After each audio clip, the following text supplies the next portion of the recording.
We're live. Hello, everybody. Welcome to your feature presentation. I can't hear you, Ray. Yeah, I don't hear Ray either, but I'll just be Ray. I'm Raymond Oh, Bonilla. man, that sounds just like him. This is me. I'm For me? Raymond Bonilla. Oh, yeah, I There hear you you go. now. Hey, there you Oh, are, bud. dang it. You I still got said, that welcome to audio lag. LiveBrush. LiveBrush, Hmm. Oh, the it's variety beautiful. show of tomorrow. The stars. Or something like that. Yeah, or something like that. Welcome back, everybody. Ray and I are... Well, I'm Tyler Jacobson. I am the sole proprietor and leader of this Ray show. and I are Tyler Jacobson. And there's other people here as well. So, Turn moving your on. mic down, bud. Oh, man. Take that mic volume down a scotch. Yeah, you want it at 0? How come my gain is different every single time? I blame the gremlins. Okay, how's that? Is that better? All right. Well, you're low on my end, but Yeah, we'll let the chat equalize us. let's see. We're all coming to you from 3 different locations here, folks. Yeah, Two different zip codes. Oh, Tyler's pretty loud compared to Kate and Ray. Well, I'll just turn myself down in OBS a little bit.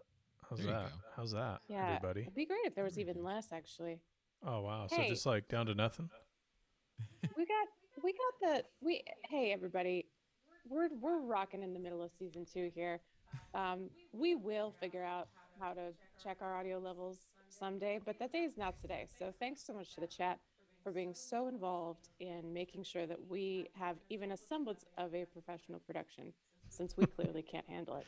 Hey Well, guys, I mean, what are you gonna work on today? Let's move on. well, I was going to say... I am working on. So I said that I was done with the acrylics. I'm like, I'm done. I'm just done with the acrylic stage. Moving on to oils. I'm gonna give it one more layer of acrylics. I'm gonna darken some darks, lighten some lights. Hopefully, get this rolling a little bit more in terms of some colors and building up some paint. I want to do that so that it dries up really quickly and I can move on to the oils to continue that. What are you working on, Tyler? So what you're saying is you're doing manual levels. You're darkening your darks, you're lightening. Okay, cool. Yeah. Cool. I am, I've been thinking about this. I'm thinking about the weird arms I put on this guy. I think it's too much. I might paint it out just to see how it looks on a separate layer. And then, or maybe I'll do like content aware fill, like I'll cut them out, content aware fill, just to see. And I'll see what happens. If it looks dumb, we'll go back to having the weird arms. I don't know. Dude, are you painting these? Are you gonna do this in do an oil painting of this? Yeah, I think that would be good because we want people to see every aspect, right? Yeah. And I don't know if there's much more I could illustrate. Forgive the pun. When it comes to digital painting, like all I would do is just keep painting this digitally until I felt like it was done. So I think it's a good idea to take this and transfer it to a board and then go through the oil painting process, which is, it's probably a whole other season. I mean, that's like 80 hours of work. So Who want F in the chat if you want to see that? You yeah, know what I'm saying? 80 hours, everybody. That's many a 2-hour episode. I can't do the math, but it's a lot. Oh, brother. It's like 12. Ray's too quiet. No, Ray's too too quiet. quiet. I am. Is that something we can deal with? Yeah, I'm gonna deal with it. I got Okay. you. The thing is, the problem why I can't figure out like my microphone audio and everything is because I don't know what any of that stuff up there means. Oh, well, there you go. So we have the most able-bodied individual. Yeah, like it's like a green bar and it gets to close to yellow. Yeah. You don't want it to get too yellow. Who knows what that means? Yeah, that should be better. I see a Hopefully- lot of hopefully wavy lines. I've Ray's seen Mission coming Impossible. through. Can you guys shut up? hopefully Ray's coming through a little bit better. Yeah, Ray, why for don't you you guys. Yeah, sing a I little mean, song? well, I was just told to shut up. I mean, so Oh I, yeah, I mean, see Nick's messages. I stand Yeah. by it. I got the producer's notes here. Couple wavy lines, exactly. Oh yeah. So enough Dude, you about didn't my even painting. you didn't even pick up on that. That's good, dude. That's good. I picked it up as soon as someone referenced it in the chat, not when you said it. God. But check it out. Everybody in the chat, I got new glasses. Ray even spotted them right away because he's got high pattern recognition. Right. Unlike my deep cut. Thank you, Stabby Road. If you would have played a little clip of Ghostbusters, I would have got it right away. Oh, come on. Anyways, I got new glasses. I got these horn rims. This little tiny window. It's really easy to see my face. And then I got another pair that's supposed to have like blue light blockage, but I don't want to use it on digital art because I'm afraid it's going to Do the colors look different? When I look around in my room, everything is a lot more yellow. Yeah. And my expert eyes at detecting color and hue and everything else, I can tell. Anyways, these are the other glasses. And that's the short segment on glasses, everybody. Well, that's our weekly glasses Guys, review, LiveBrush. I also Back want to you, point Kate. out, Tyler was so excited to show. He said an hour ago, he's like, "I can't wait to show the chat my new glasses." He was very, very excited for everyone to see them. So everyone, please clap. Oh, well, yeah, but you know what happened is while I was putting them on and showing them, I realized like this is not a very good bit.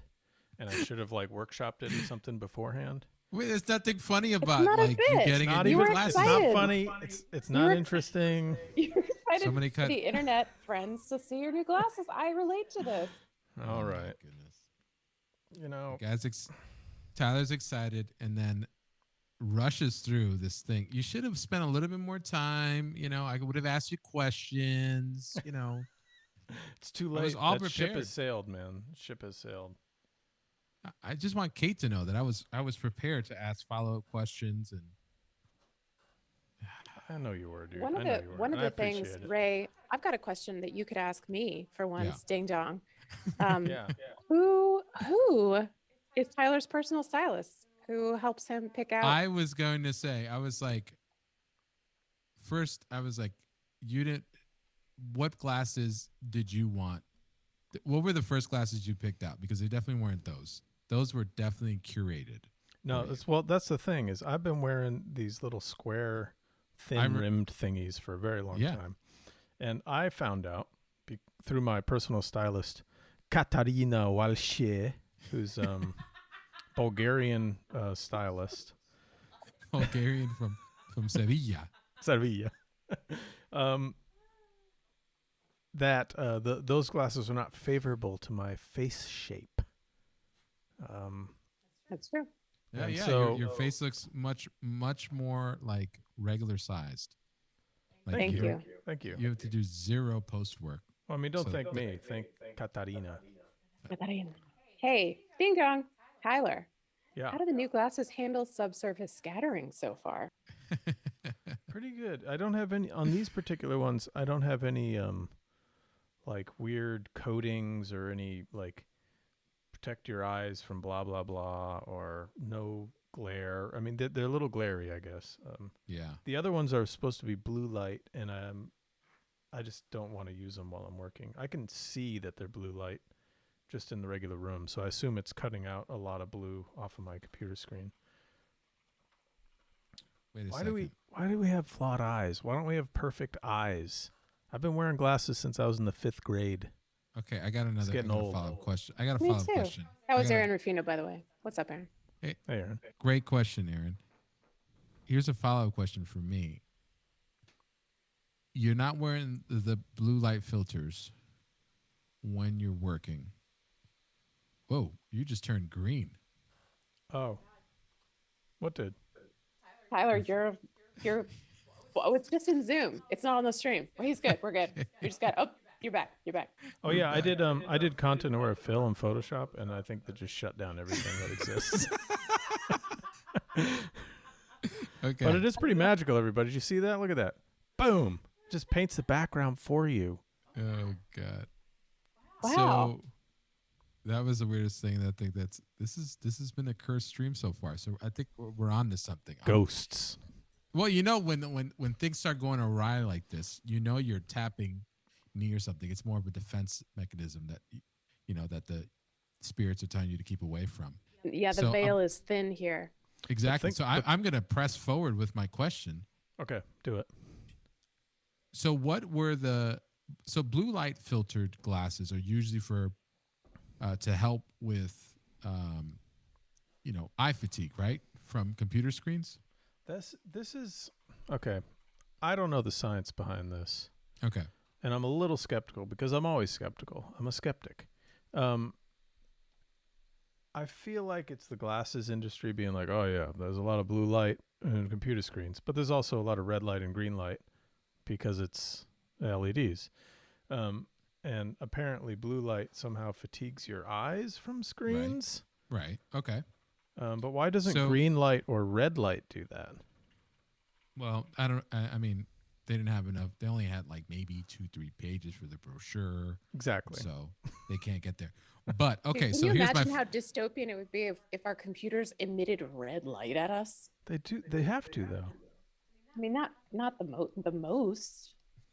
Well, I mean, but if it's like this image probably is emitting more red light than blue light. All right, chat. Does the chat know where I'm going with this? Because you just said that you don't like working with the blue light filters on. Okay. Right. Right. But, so what's the point of a blue light filter? What's the joke? You brought Ray. You brought the glasses. Here's what it is. So that you. Here's what it is, Ray. Tyler fucking loves Instagram.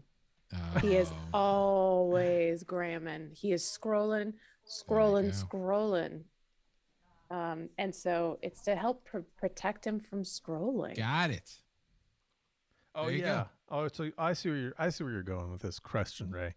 You're trying to say I'm looking at screens too much. That's what you're trying to say. No, I'm not saying. No, you brought blue light filter glasses so that you don't have so when you're looking at screens, but you said that I don't use it when I'm working, but you're staring at a screen most of the time when you're working. Oh, well, lately I haven't been, though, because lately I've been trying to paint in oils, so like a lot more. So lately you're just sort of not doing any work. I mean, have I told you lately? That I love you? Hey, guys, I actually have the real answer, Ray, on why Tyler bought a pair of blue light glasses. And it's actually the answer to why Tyler owns like half of his shit is because I got one.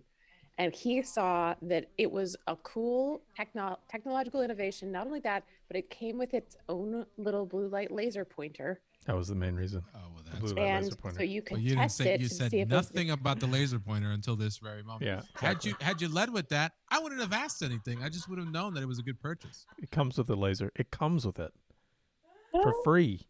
Yeah, you get it. Well, it's not free, but yeah, it does come with the laser, and it's free.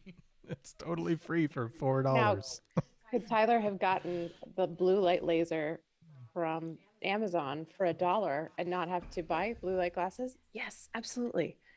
But then he wouldn't have had anything to shine it through to see if it's blocking the blue light. Exactly. Okay, I'm catching a lot of grief here for ordering blue light glasses. So why did you order blue light glasses? Well, no, Me? I know. Because I'm staring at the fucking computer all day long. Yeah, but okay, so this gets back to my original thing, and maybe someone's done some research on this, but does a computer screen emit more blue light than red light? And is blue light somehow harmful to our eyes? I mean, the sky is blue. Yes, and yes. From the computers staring at this blue light, because we've been talking about it in the chat, but that's why they have like nighttime mode on the phones, which chat also points out is another great way to reduce blue light. There's evidence that it messes with your sleep rhythms. And I think Tyler, if you examine our sleeping patterns, you will find that disruption is the least of the problems that we have from blue light. Yeah. We sleep like absolute dog shit. Exactly. So, Tyler just woke up. Every day I'm just waking up. Still not awake. That's why he's talking about blue light laser filters. Every day I'm just waking up. Tyler Jacobson, 2021. You know, so that artist David Grove. Did I tell this David Grove story? What is it?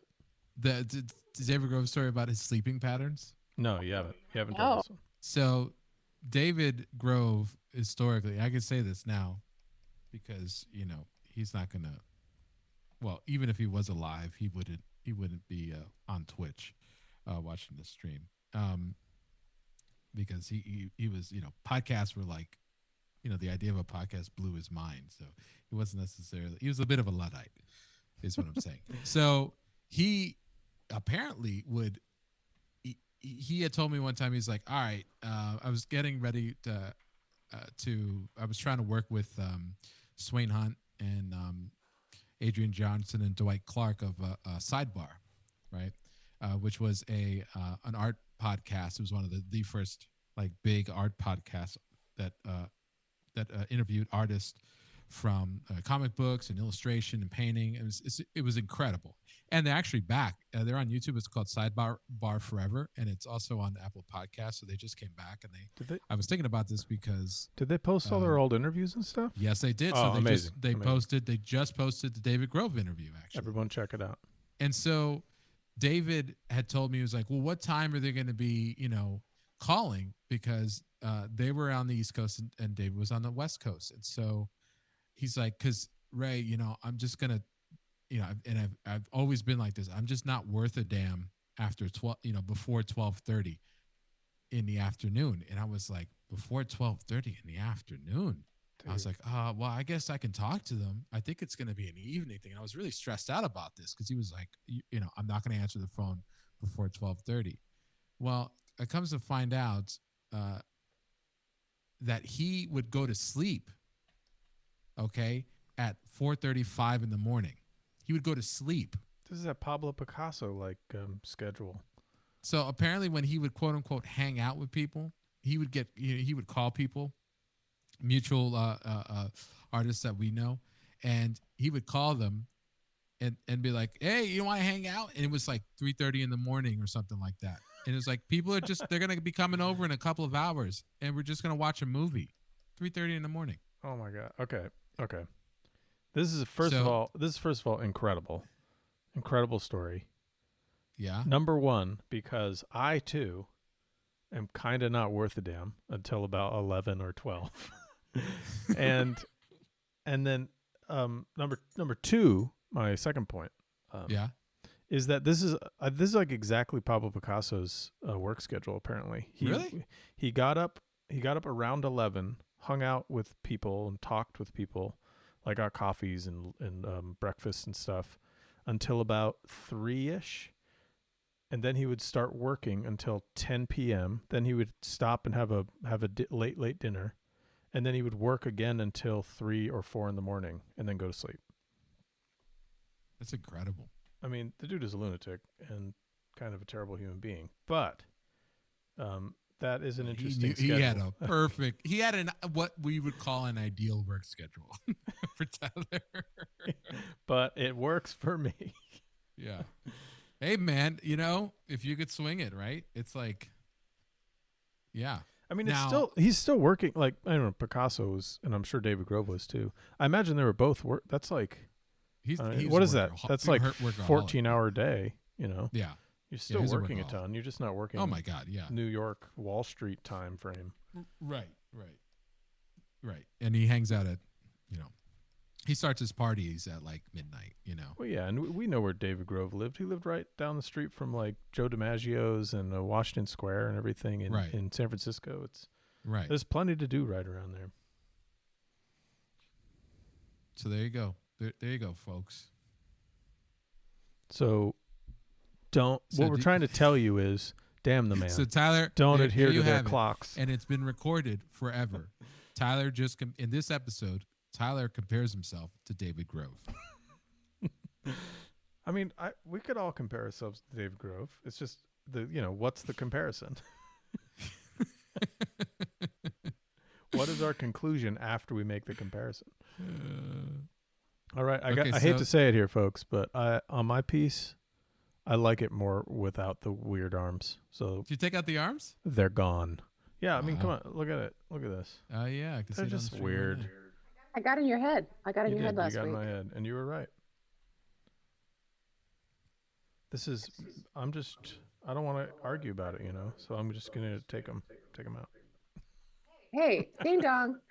Aaron Ruffino has a question. Do you ever spend so long on the digital study that it burns you out before the traditional painting? I'm going through that right now, feeling like I forgot how to draw. LOL.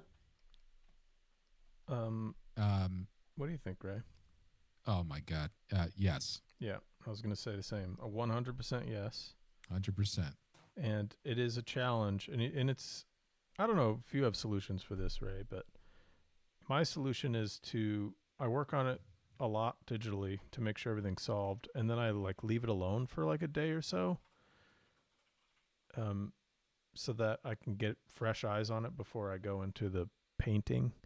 Just try and find systems that give you fresh eyes on it, so that because it is easy to get burned out on something you've been working on forever. I mean, I get burned out on the actual painting stage too. So it's good to have a bunch of projects going at once so that you can switch them out. Yeah. I mean, it's really easy to get burnt out, and I do the same exact thing. And Tyler got it because that's what I would do, and that's what I told him to do. Yeah, right. No, I got it from me. I don't know how we fell into doing the same thing. I think we got it from a teacher or something. Bill. Wait, no. I mean, I got. Listen, I got. No, you do. Yeah, there you go. You do the wolf thing, and then I do that. I could do the echo thing. I'll do the echo thing. Watch, how about the echo thing? No, I'll do the echo thing. You do it. Bill. Mon. Nice. See that? That was incredible. Come on, man. He's worth the extra production. Ray's soundboard is working, everybody.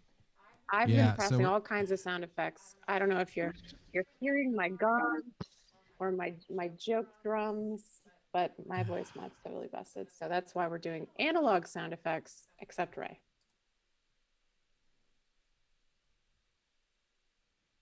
No sound effects. Wow.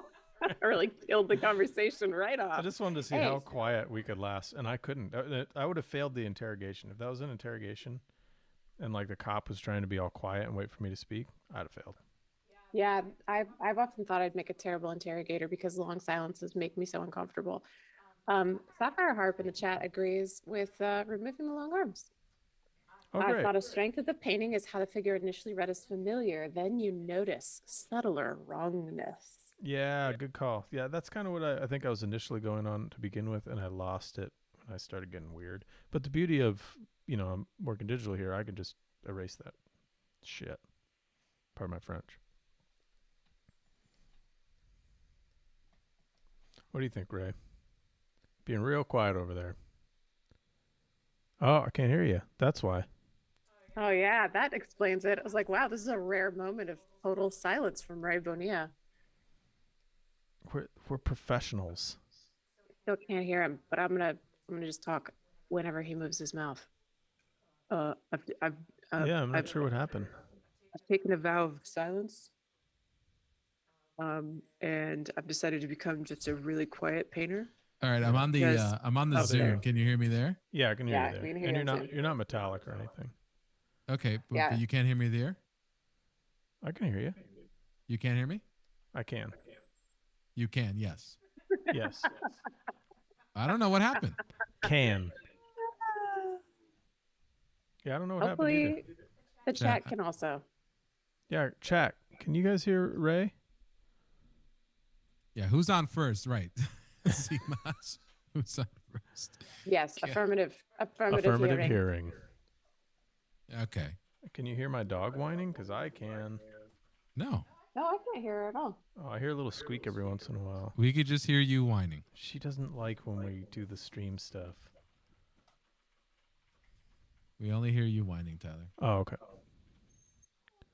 Oh, I hear her now. Yeah. Yeah, I hear her now. I don't know. She's forever a thorn in my side, this dog. So, Tyler, how far do you push the study? Like, do you push it as far as like this is going to be a finished? This could be a finished digital painting. No, I usually don't. Like, I'm going way farther than I would. On Magic cards, I go gray, almost all of it gray, and it's pretty loose. And then I will slap some color over it pretty roughly as a color sketch, and that tends to be what I turn in, and then I just go into paint from that.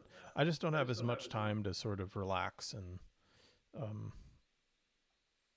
like I'm doing here. I'm working a little slower than I usually, and plus we're talking a lot, so I'm not like Jesus. Can you guys hear that in the chat? Jesus, she's so pathetic. She's being really dramatic right now. Hey, there's a question. Go ahead. Ding dong. There's a question from the Fat Baron, a physical space question. Do you have any studio lighting you like? I don't have a dedicated drawing and painting space, and lighting conditions vary wildly in my house. So I imagine Ray, you probably have this too because you have a studio space. Yeah, I have a set of lights which I think Ray ended up getting. Yep, same ones. Yeah, the what are they called again? Oh my god. GMV or something. GVM lights. Great video maker. Right? I think that's what it's called, the Great Video Maker. Oh yeah, I think you're right. Oh, you're being I thought serious. you were talking to us, and then I was like, no, Great Video Maker. Yeah. The most amazing company something name. wild. Yeah, I know. Yeah, and so I work in the basement where I don't have a lot of light flowing in from all over the place. I don't know. There's two schools of thought on this, and we can chat about that. Have a dark studio where you control the lights with actual lights. I think that's what Ray and I do.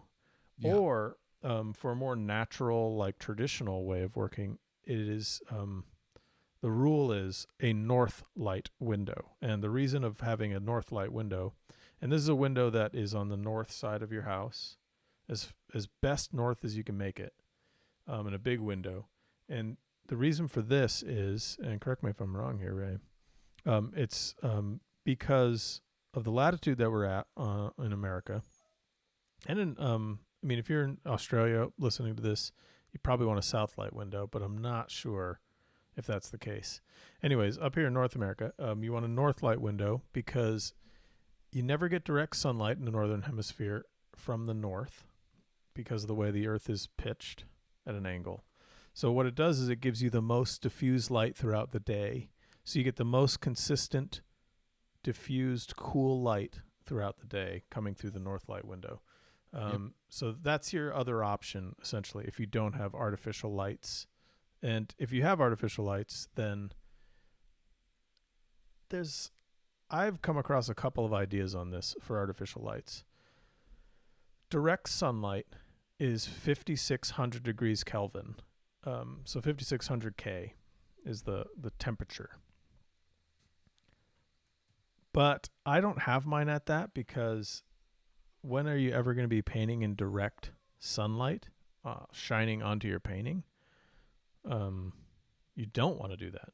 So I have mine actually a little cooler, not cooler, a little warmer. So I have mine at about 5,000 K, but you could even go to like 4,500 K, and that's going to give you sort of like a warmer, almost like you're in the shade and there's like bounce light or something. Right. Anyways, and well, in the lights that you have allow you to dial the temperature of it. Yeah. So the lights that Ray and I are using, you can dial that, and you can dial the lumens. I mean, some people like. Hold on, Ray. I'll be right back. No problem. So some people. Who was it? The Fat Baron that said it, right? Yeah. So, 5,500 Kelvin is like pretty neutral in terms of the light source too. So a lot of people like to paint like that because then the colors will look good regardless of what type of lighting you're going to be placing in people's homes. that being said, it will look different in different under different lighting scenarios. You know, I paint with 5500 Kelvin lights on in all of my studios.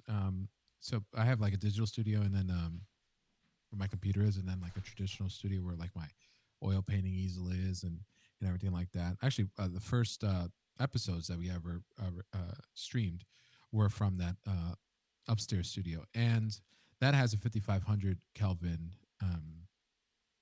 light, and it's just super neutral.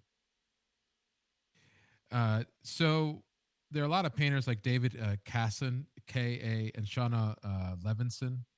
K. So Casson is Kassan is David Kassan, Kassan. And I got the lights from, I think he was talking about it on his blog or something like that when there were blogs. But there are other artists that, you can get really, really into this, the whole lighting thing.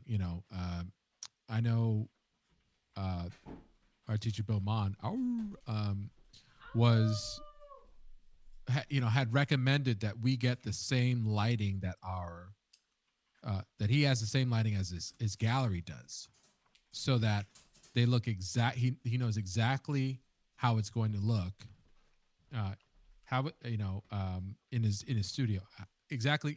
He knows that the lighting in his studio, the way it looks in his studio, is exactly the way it's going to look when it's hanging on the wall.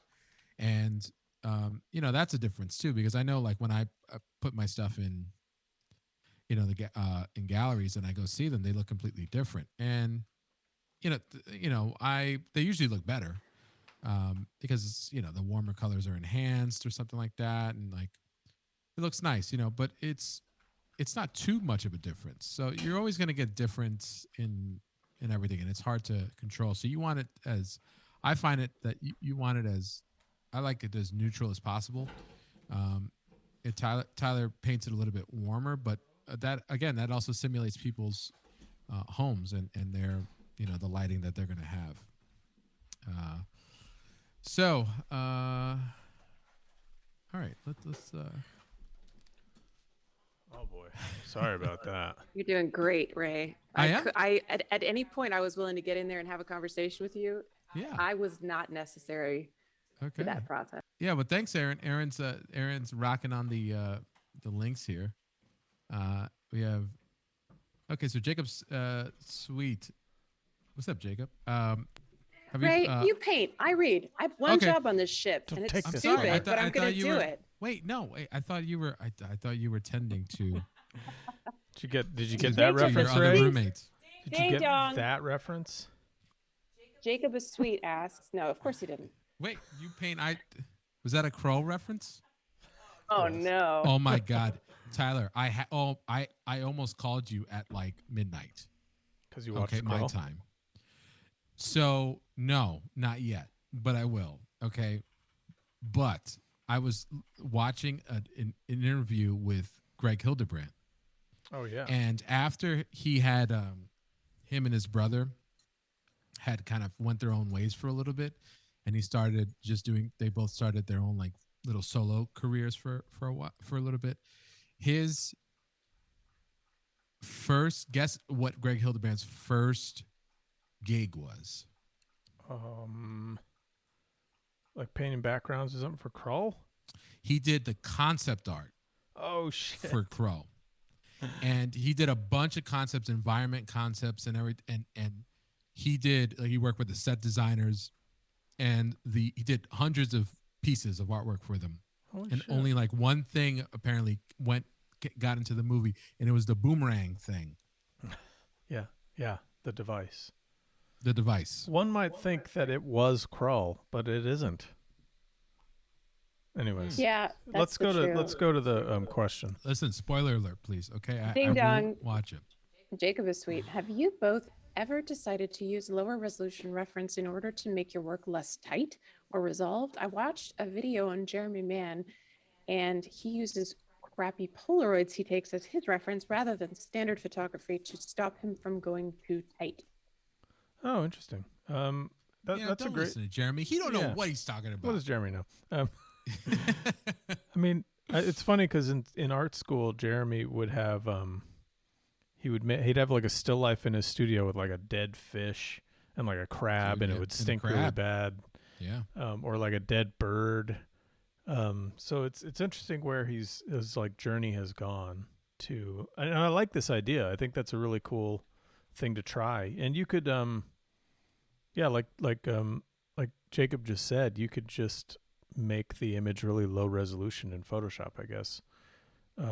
I kind of, if I'm going to use reference, I will sort of mess with it sometimes. If I'm going to be sticking really tight to it, I will run a filter over it, like paint dabs or something that's available in Photoshop, just to reduce the information down a little bit. Or like sometimes I like to mess with smart blur or other filters like that, just to do exactly what Jeremy's trying to do, and that's just to reduce all that fidelity so that it's more shapes and values. Yeah, and I think that's a really good example of you actually building your reference for your pieces. And it's a great term. I think you started to use it, Tyler. You were the first one that I know that started to use the idea and be a building reference. Like, so you're not just taking a photo and saying, okay, that's what I'm painting. You're building reference, and you're manipulating it, and you're making it so it suits your own needs. To steal a John English quote. Right. I think that's important. It's so easy to, we've talked about this so much on the show, it's so easy to become a slave to your reference. So I always tend to get the reference and then look at it for a minute and be like, this really isn't what I wanted it exactly to be. So what do I really want it to be? And then I'll start cutting it up and moving it around in Photoshop, so that I can make it more unique than just some photo that I snapped. Yeah. And like that's my references are it's exact same thing. Like I'm pushing them in Photoshop. I spent a long time just editing the reference, changing colors and designing shapes and cutting up and introducing other things in there. Jeremy's doing it more analog. He's letting that like the happy accidents come into play, and of the Polaroid, and he gets different shapes and he works with things. But he's thinking like is basically doing what our training had said to do, which was like design your reference so that it suits the needs that you want. So yeah, like he was working with, like, I remember he did there was a zombie show at this gallery, and he showed me the reference he had used, and it was basically he shot photos of like blood splatter, right? Like coming across like a almost like the frame, like Oh yeah, I remember right? this now. And do you remember that reference? Yeah, a little bit. Yeah. So he was able to get it by just throwing a bunch of blood, like fake blood or something, on a piece of plexiglass, and then shooting himself through that, because he did a self-portrait as a zombie. And he just did like just a simple old movie magic thing, and he was always kind of, working those things. Like we were never, in school, we were always taught like, okay, that's your reference, but that's not the end point. We were never told to do that, like everything was, our teachers were always like, okay, the model has a red shirt. Let's say you don't want the red shirt. You don't have to be hamstrung by that. So just change the shirt. And so on and so forth. So, or even, or like, the model's not, doesn't even have the features that, like, you're creating an illustration that, maybe they got green skin or red, you have to make those. You have to understand those choices and how they're going to actually affect the reference that you've taken. Right. Yeah, absolutely. So you could be as truthful to it as you want. Is basically what I'm getting at, and I think what Jeremy does is like makes total sense. I don't, all of my reference I try and get as best reference as possible. All of my references from most of it, I should say, not all of it. Most of it's from my camera phone. It's straight up from my iPhone, and that does simplify a lot of the details. But I'll go back in and simplify the details even more. And do what Tyler was saying. Paint dabs here, I'll blur, Gaussian blur or whatever. Edit things, and then I also won't zoom in as much. And to also help on top of that, I do these studies, and the studies. This is going to be an 18 by 36 painting, so the studies help me basically tell me like, okay, what can I get away with not having to paint all of? What can I loosen up on? Where's my main focus? Where some of them, all the colors, that I'm going to eventually put in, and so on and so forth. So yeah, those are all super good things to think about too. Even if you don't plan to like, even if you're doing let's say an illustration where you can't get crazy loose because you're working for a client that needs really clear imagery, you're still going to make those same choices, and you may have the same fidelity, but you might just be working with like a tighter value set, right? Like if Ray's going to make something blurry or really loose on the side for an illustration, that might be something that you're going to make just lower contrast. Right. Is oftentimes you're going to run into clients that don't want like crazy loose imagery, that they're right. going to want. They're going to want something pretty tight for a final. Yeah, it all depends on the application. Yeah, thanks for letting me clarify that. Yeah, so this all depends on the application and what it's for. Yeah, I just want to point out like that it's similar thinking. You just might have different results in the end. Right. So basically, Tyler says, don't listen to the client. Yeah.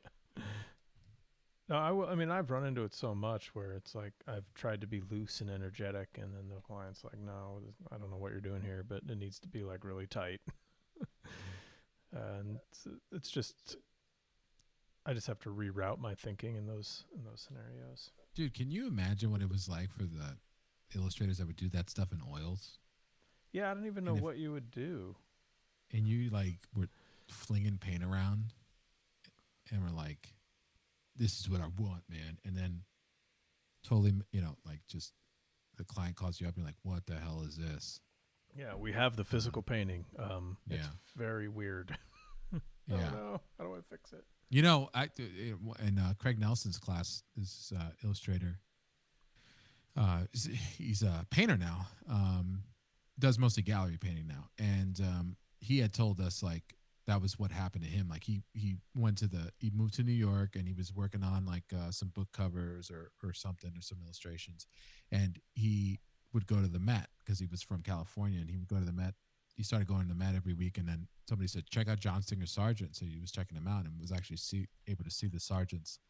And he was like, that's what I'm going to do. I'm going to do that. And so like he went in, he was like all painterly and stuff like that. Just ships the oil painting. And the client calls him up and he goes, hey. And it was like, yeah, how you doing? It's like, we got your piece. It goes, yeah. It was like, what the hell is this? And it's like, what? He's like, what the hell is this? And they had to run it. Oh, they had to run it, because, it's not like they didn't have time to ship it back to him because it was a physical thing, Man, it's crazy when you look, like if you look back, Ray's got some old workbooks and other magazines from way back, maybe not way back, but I think you have some from the late 80s, early 90s where you'll see like Greg Manchez's work, and it's completely different than how he works now. It's like super duper tight, and I hit him with that. I was like, dude, I remember when it's like, hey, you remember that painting you did when you were with Scott Hull and Associates with the original Macintosh in it? Yeah. He's like, no. No. Yeah. But it's like, so now he can get away with, because, he's been around for Greg's not super old, but he's been around long enough that he can make the pieces he wants in the style that he wants. Right. And it's, and people, they go to him for that specific style. Right. Craig was running into that when you couldn't do that because you hadn't established himself essentially.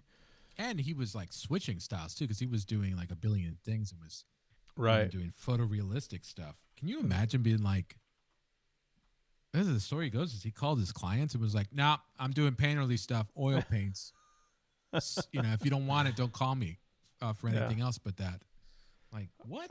I can't even imagine it, but you know, everyone's got. I mean, you know, I imagine Thomas could get away with stuff like that too. You know, because he's working a different style almost every single time. Talking about Thomas Blackshear. Thomas Kincaid, right? Thomas Blackshear. Thomas Blackshear. With Thomas Kincaid, we haven't mentioned Kincaid on this show. Kincaid, remember that? I have this Kincaid painting that will melt your brain. It's that good. What? Do you remember? Yeah. Did I show you and I saw the landscape? It was like of Yosemite Park or something like that. Yeah, the thing is, like, Thomas Kincaid has become almost, I don't know, like a joke because of his merchandising in the Kincaid shops and malls and all that stuff. But like him and James Gurney started out as young artists working on that Ralph Bakshi film, doing just backgrounds for Fire and Ice, the Ralph Bakshi movie, animated film. And both of them were super badass. And it's just interesting, like the two different career paths that two guys like that took. I don't want to. Yeah, you can buy a painting of Baby Yoda that Thomas Kincaid did. How's that possible? He's been dead for years. Yeah, well, they brought him back to life. That's from the. Oh God, this is creepy. Wait, this is a thing that they do? Well, I mean, he's got like this whole company that I assume is still being run by people. Thomas Kincaid Studios. Oh, okay. Because he did all those crazy, amazing, colorful Disney paintings for the Disney store. Well, the Yosemite piece is really, really good. And his like Pike Place Market, his real landscapes are gorgeous. Yeah. There's a Pike Place piece that's awesome. It looks like a Bonilla, some Bonilla shit. Oh, Ray. Coming at you. You got to come out here, man. Ray, I think I'm Seattle. I think You're I was definitely muted again. Yeah. Oh no. You just like switching back and forth. Dude, I'm not doing anything. I was like doing like echo stuff. Can the think stream hit me? I think this. Yeah, you're probably fine. The Zoom is just looking out for us, giving us a chance to get a word in edgewise. Hey, question from Aaron Ruffino. Does the fact that most people will see your work through a screen instead of in person influence how you create or present it?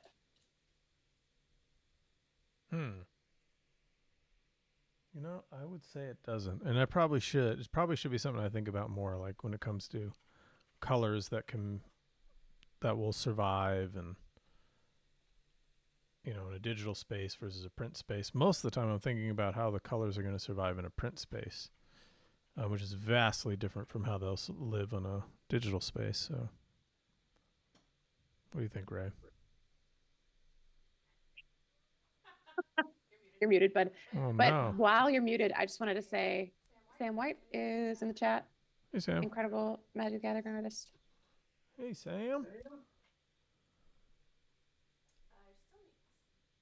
Oh no, You're Ray. still muted, Raymond. All right, act it out. All right, I'm unmuting on Zoom. Now you're There you back. go. Hear me? Now you're back. Yeah, just keep yourself unmuted on Zoom. Okay. Hopefully the stream can hear me. I can hear you. Okay, can the chat hear me? I think so. Well, I can hear you. Oh wait, I can just. Yeah, you're good. All right, right on. I don't even know what the question was. Oh, I was saying, well, the Baby Yoda thing. I was like, oh, Kate, that was from. It was like the reason why that was possible was because it was under From Beyond the Grave signature collection. Uh-huh. And like you had talked right over me, and I was like, oh my God, maybe that wasn't that funny. And then I was like super self-conscious, and then I forgot the question. She'll get you good, man, when you don't deliver a funny line. Dude, she should. It's called quality control, okay? Quality control. So what was the question? I don't know. The question was, does the fact that most people will see your work through a screen instead of in person influence how you create or present it? That's from Aaron Rufino. And yes, we do have double ray. But it's cool. we It's have almost, it sounds like Megatron or something. I kind of like it. Okay, that you should probably have single ray. There now, you go. Right? We have single ray now. All right, Yes. so I'm like shooting. I have to mute and unmute Zoom for some reason. I think it might have something to do with my audio interface, but whatever. So that's a good question. It doesn't affect the way that I, as a gallery painter, no, it doesn't affect the way that I would make the piece. But if I did illustration stuff that was being reproduced across multiple types of medium, maybe a little bit, because print doesn't do well with certain like super dark paintings or paintings with like a crazy color like red doesn't reproduce really well. Yeah, you have to Have you watch found your, that, Tyler? Yeah. Yeah, you have to watch your gamut like crazy. And luckily, Photoshop has settings to test those things and check them. But certain colors will not print. There's no way to make them print, but they'll look really Right. cool on screen. So you have to kind of watch those. And I don't know if there's like a perfect way to fix it, but if you have something that's out of gamut, you tend to have to desaturate the image a little bit and then try and correct those areas. It's usually the thing that's out of gamut needs to be desaturated in order for it to print properly. Right. I wonder if, and I might be able to test that here. Let's do a gamut warning. Yeah, so if you guys can probably see this on the stream, all these areas that are gray now that I've turned the gamut warning on, which is Shift Control Y usually, those are all out of gamut. They will not print like this. They'll still print, but they're going to print differently. And you can usually preview how they'll print in CMYK. So we can I don't know. This is so subtle. Yeah, it's so subtle you're not going to be able to see it. But this is, Photoshop will tell you these things are all out of gamut and they're not going to print the way you see them on screen, all these gray areas.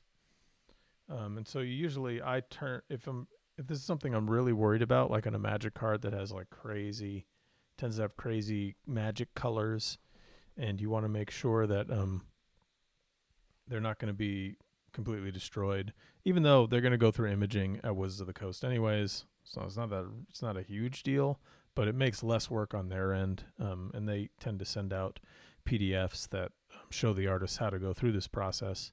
But what you can do is if you see these areas are out of gamut, you can keep that warning on, and then you can turn on some adjustment layers and see, all I'm doing right now is I'm desaturating those areas and see how they become in gamut. Now I'm going to go to the extreme until they're all fully in gamut, and then I will block out the whole image so that they're back out of gamut again. And then you can just kind of lightly paint in those areas with your adjustment layer to get them back into gamut. And this is noodly, right? But it works.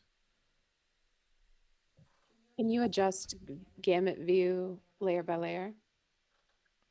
Well, I only have one layer here, so, but yeah, you might be able to. I'm not sure.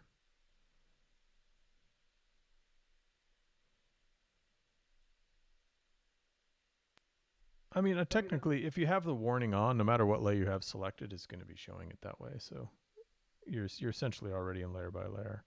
But then you can just go in and paint each section out. I'll flip this back and forth once I have it all painted out. But I'm just painting desaturation into these little areas until they're within gamut. This is like noodly stuff, and you don't necessarily need to do this, but if you can make your art directors' lives easier and their imaging people's lives easier by doing this for them. Another easy way to do this is to just convert the file to CMYK and then switch it back, essentially, and it will basically have corrected all that stuff. And you normally flip-flop it? You can flip-flop it. Oh, wait, this? Yeah. Oh, hold on. Yeah. So let me turn the gamut warning off. Then I'll flip flop, and it's so subtle. But you can probably see it in the stream. Oh, You can yeah, see yeah, those yeah. the Yeah, dark for sure. areas are more saturated when they're out of gamut, and now they're less saturated and they're in gamut. Look at that.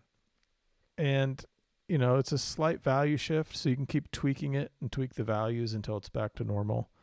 But it's a great way to fix this, and you can't even really notice it in the really hot areas. There is some desaturation, but it just gives you an idea of how it's going to print, and you're making it a little safer for printing. But another way you can do that is I have this.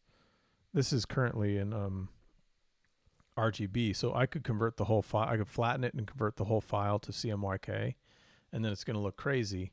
And then I can adjust those areas back and then submit it as a CMYK file. Most people want an RGB file because they're going to go through their own imaging.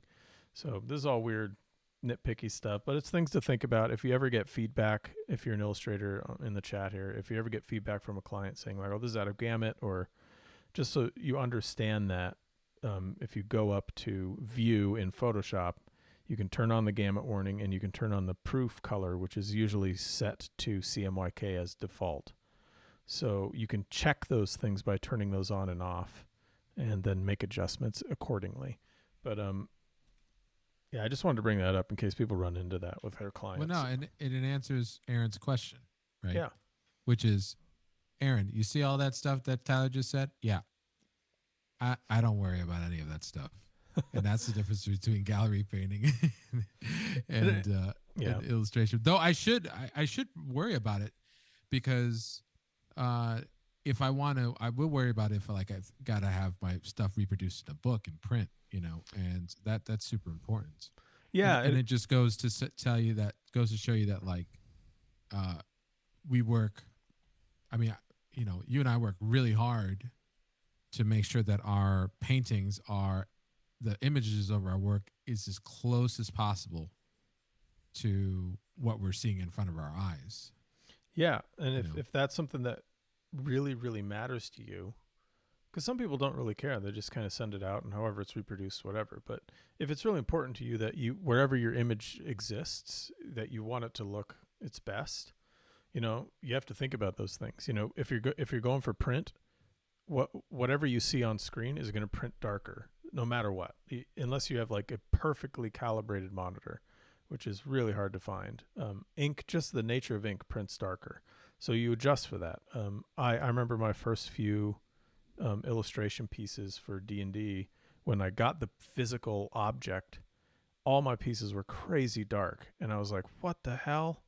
And I felt like, I know no one's going to notice maybe, but to me, I know that they look super different and dark, and I didn't like that. So now I adjust all the levels before I send anything in, because I know things print darker. So I make a level adjustment, a general level adjustment for anything that I know is going to exist in print. And it's just because I want it to look like how I painted it. Absolutely, yeah. And I'll like a really hacky way of calibrating, like your just the basic, like color calibration is super difficult, and like you need a good monitor for that. But like another hacky way, when I reproduce something or print something out, what I tend to do, because I print out my drawings all the time, I'll open up a white file in Photoshop, and I'll take a piece of paper, a white piece of paper, and I'll put it next to my monitor and basically adjust the brightness until I can't tell the difference between the white piece of paper and the white of the monitor. And the reason why I do that is because things are going to print darker, because it's instead of light shooting at your eyes, it's light reflecting off of something, and you're not going to get values any lighter than the white piece of paper when you print something. So it's like, this is how bright it can be, and I'll tend to adjust my levels then based off of that dim monitor brightness, and it's shockingly dim when compared to what I was the monitor was originally at. And it always, like, I can get it really close, if not close, like exactly right on the money. I print exactly the way I want it to print. That's a super great method, and it's a great, like, if people try it out, you'll see how dark an actual white piece of paper is. Like a white monitor is blindingly white, like impossibly white, which is why things print darker, because they're printing on paper, which is not pure white. It's I don't know, what is it, like a 2 or 3 on the value scale. Yeah, if it's dark. Yeah. So it's just something to bear in mind. It's, if you're only ever working digitally, your white is a white that's impossible to reach, in an analog format. So Right. just be aware of that. But it's so we you and I stress over just photographing our work too. Yeah, because you can have the most beautiful piece in the world, but if people don't even know what it looks like, we don't have a good image of it, you're done. Yeah, and I'm always struggling. I don't know if you are with your gallery stuff, man, but I think we probably struggle the same amount, because it's, you see an image, but when you photograph it, the light bounces off it in a different way than how it reaches your eyes. Right. So, like areas that might be more transparent appear really warm to the camera lens, and they're not as warm to your eyes. And I'm constantly like battling these things when I photograph a piece, because then I'm like, oh, I was painting really thin in this whole section of the painting, and now it's warmer wavelengths of light because of the thinness of the painting. So it's just like, and it doesn't look like that way to me, but it looks like that way. It looks that way to the camera lens. Yeah. And so then I have to make all frustrating, these frustrating issues. Yeah, so like right, so like your images of your paintings are pretty much like digital, like manipulated photos. They become like these whole productions with adjustment layers, and you can get close, but like with the way you shoot your with your reference, your color grade card, but it's just what the camera picks up when the light hits it too. And yeah, I'm essentially that's it, right? And the color grade card, I have this color checker card, if you guys don't know what we're talking about. That helps. It helps quite a bit. But there's still little aspects of the nature of oil paint and what the lens is seeing that you can't see with your eye. And those come up in photography. So that was a long-winded question, but it was a good question by Aaron Ruffino. Yeah, everyone in the chat's like, oh my God, I have to track like 15 million things when I'm an artist. And I don't want to sugarcoat it. You kind of do. Yeah. I've ever since even the days, remember when we stood up into the wee hours of the night, spending money we didn't have on fancy portfolio paper and ink and stuff like that. And printing out our portfolios for the spring show. I mean, it was like, I remember that. It would cost so much money. I had God. no money. And it was like, yeah, this is going to cost like a few $100s to make this portfolio thing. I was like, what? But I don't know. It's such a horrible cliche, that the whole, like, you got to spend money to make money. But I mean, in our careers, you do. I mean, you got to spend a lot of money on materials and supplies and surfaces and reference just to make the thing that you're going to, there's a school of economics that they don't really teach in art school. Yeah. I mean, thank goodness it's a lot more economical these days, since a lot of his stuff is online. And we had websites and stuff online, but there was still you bringing out around your book. I mean, people weren't bringing around iPads like they are nowadays. Right. Yeah, that's true. It's almost like the digital age has definitely allowed for, it's funny that we went to art school kind of right on the edge. We didn't have to make slides because we had digital, but almost everybody right before us had to make transparency slides for their portfolios. So we were like kind of right on the edge of that transition into digital, and it's made things I'd say cheaper and easier to work with. Oh my God. Yeah. But it's added so much cheaper. It's added its own little complexities, like all the color correction stuff we just talked about. Well, do you remember Bill talking about like how much it was? How much it was to what? I'm just checking to make sure my mic is on by evoking his name. But how much it was for transparencies and things like that, like back in the day, like to reproduce. I mean, it was hundreds of dollars then, and that was like in the 80s and 90s. I mean, like the money was ridiculous. So that gulf between, was, it's pretty awesome. Yeah, I mean, I think that just by comparison, this is what 11 years ago for us, but our teachers were saying they were making transparencies in the probably all the way up through the 90s, making slides and transparencies for their portfolios, and anyone who doesn't know what these high are, resolution film. Yeah, it's a high resolution piece of film that you can put in a projector and project it bigger if you want.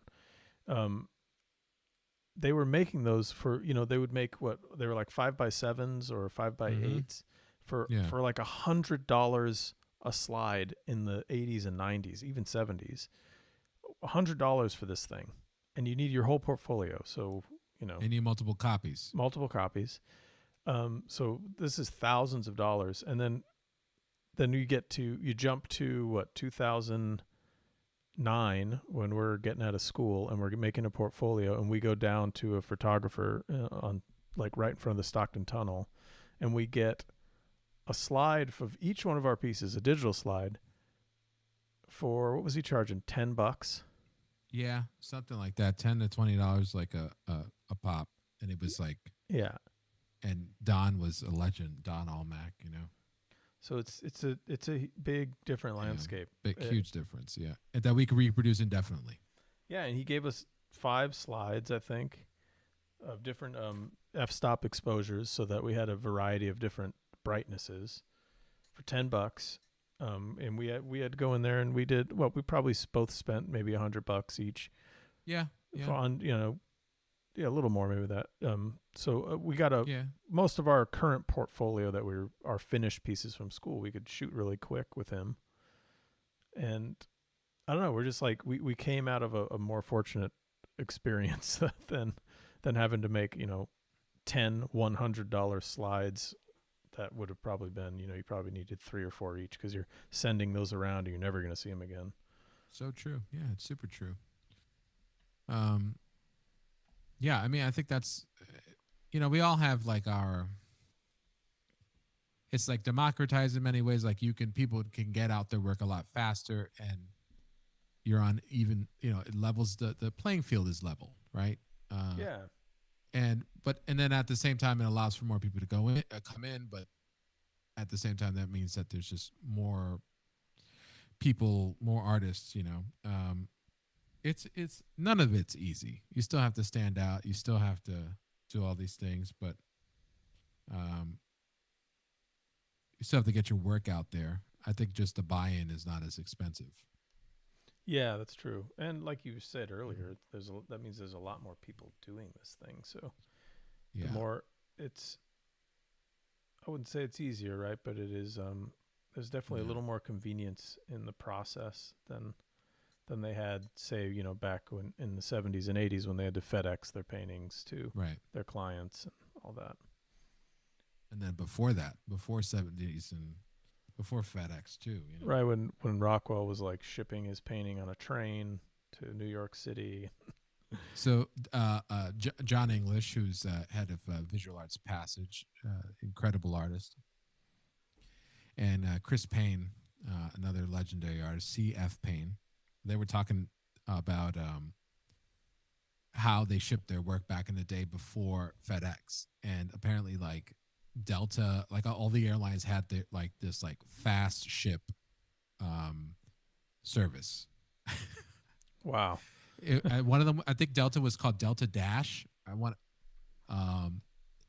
There was other one. I could be wrong about that. So you ship through the airline, like you have to get. You ship through the airline, but you got to drive to the airport, right, and then, fill out the necessary paperwork, and bada bing, bada boom. That's amazing. And then they would also like put their artwork on a bus, or on a train, Like, oh yeah, just stick it on the bus. And so you give it out to the bus driver, and there it goes. It goes to like, you're in Connecticut, needs to go to New York City, just throws it on the bus, and somebody's there, pray. waiting, waiting on the other side to pick it up. Pretty wild. Oh man. Yeah, now I've never sent a painting in my entire career to a client. I've only ever sent paintings to collectors, I guess, and that's very recently. But all my illustration production work has been digital submissions. Yeah, I mean, God, yeah, just shipping paintings alone is I wouldn't be able to do it. I would have to probably figure out a faster way of doing it, than I already do it. Mine's pretty fast, but can you imagine shipping your stuff for clients, Sam White in the chat says, strap the painting on the seat, make sure it's buckled up. There's also ding dong question from Sapphire Heart. What do you think the value of the different hosting options are for artists? Personal websites versus community and or social media hostings, e.g. DeviantArt, Instagram, etc. I'll throw ArtStation in there. The value. What do you think, Ray? Well, I think I think you need to post artwork where the people that are going to give you work look at artwork, and that means it's not an either or world anymore. It's you do everything. Yeah, I think that's a good response. And the more the merrier, and you'd be shocked. You'd be shocked. I'm I've had galleries that I've shown with that I've contacted, and they've emailed me back. It's already happened. It's with like I've contacted them about showing, and they've emailed me back saying not only that like, yeah, we would love to show your work, but they followed me on Instagram forever and I didn't know about it. And there's like, oh, we love your work on Instagram and we love your stories feed. It's great. No, no idea. So you don't know who's looking at your work. Yeah. You really don't. And so, but that's on Instagram, and some people, do the Facebook. And Tyler, I know you're on Twitter a lot. Yeah, and it's like it's come from a period where you needed to have a physical portfolio, which is what we needed when we got out of school. Physical portfolio, and you actually wanted to bring it around to show art directors. And, having a digital website was just sort of, it was around. Necessary. It was necessary. Yeah. Yeah. It was necessary, and we needed it, and we all set up websites like at school. Right as we got out of school, we all set up websites, and we're trying to figure all that stuff out. And now it's, I don't know, man. If someone has a physical portfolio, that's so rare. Most people walk around with their iPads and it's just like their website, or they have actual images. To me, that's where everything should be now, and use all the tools out there. I know tons of people use ArtStation, and put your stuff all over social media. Even if you don't want to be on social media, like I kind of don't want to be on social media anymore, but I just post art on there. I don't get on there to do all the weird social media stuff and chat and all that stuff. I just want to post my art on there so it's visible, and get that everywhere, because art directors are looking at all of that stuff, or assume that they are, like Ray learned. He had no idea they were looking at his stuff on Instagram. But now, I imagine you work under the assumption that everyone's looking at those platforms for you, right, Ray? Like it's a good thing now to think that they are, at least. Right. And I act like it's not that I know, like, I don't know. I know the Queen of England is definitely looking at my Instagram feed, like not that, but everything. Dude, can you imagine? Incredible. So, hey, Mom. Thanks, Mom. But I do act as if, I make sure that if I'm going to post something that I do it, there's no try to cut down on spelling errors. I make sure the posts are nice and presentable. And so I'm very conscious about how I post to make sure my images look good. It just kind of circles back to what Aaron was talking about. What the point that we were trying to make, like you're making sure that you're presenting it in your work in the best light possible. So it's not like, because before Instagram, for when it first started, it was like ham sandwich Tuesdays, Yeah. um, for the win. And now not, it can be that, if that's, but it's, I like to have it be a little bit more, I don't want to say on brand for me, but I want it to be a little bit more consistent. I'm very conscious as to what I'm trying to express and emote in a given, on my page, and what type of person I'm trying to present to my audience, And I mean, I think that's super important, because it's art, right? It's visual. So it's important to think about how it's presented and who it's going to be presented to. Yeah, I won't if I do like ham sandwiches or something like that, I'll probably be on my Instagram stories, because Instagram's kind of shifted in that sense, I'm not anti ham sandwich. I really don't. Sounds like you are, though, man. I really don't want. I'm getting a You sense. have never posted. I've never seen you post anything but art. Well, on now, any platform. So now Instagram, I'm like, and on any platform, because I shoot everything out towards. I go from Instagram and shoot it out to like Facebook and Twitter and whatnot. I use Instagram as like just like an inspiration. Like, I just want to be humbled every single time I go on there, which is why I love searching for art, because it's just, I love look. I'm just a huge art fan, It sounds like you're not a ham sandwich fan. That's for sure. Oh man, God, I walked right into that. Yeah. Ding dong. Oh yeah, we got another great question. Saved by the bell.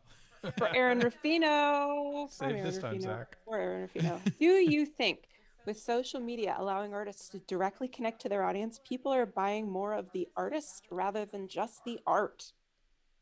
Great question. Yeah, that's a great question. The answer is yeah. I mean, look at what we're doing on on LiveBrush. I mean, we have.